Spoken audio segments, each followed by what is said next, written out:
The latest Shimano 12-speed mountain bike hubs have become quite a worry for the owners.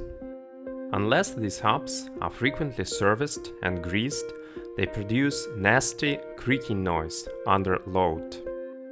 I have posted a couple of videos on this earlier, and it's time for a new one. This time we are looking at the plastic spacer, which sits inside the hub. This spacer has clocked around 3,500 kilometers as a part of Shimano XT hub on my Merida 120. The hub started creaking twice on this way. Each time I greased it and the creaking went away. A couple of weeks ago the creaking surfaced again, and my subsequent service revealed it needed more than grease this time.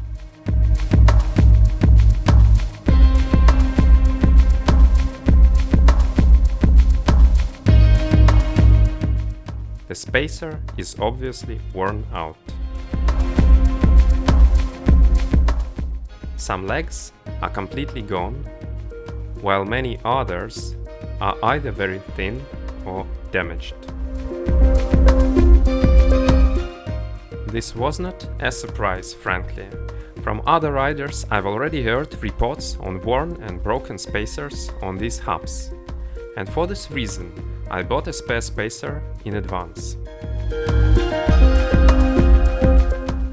If you plan to ride such a hub further, you'd better do the same. It's a tiny little spare, but quite hard to find in a local stock once you need it urgently. You'll find Shimano part numbers in the description below. Keep riding!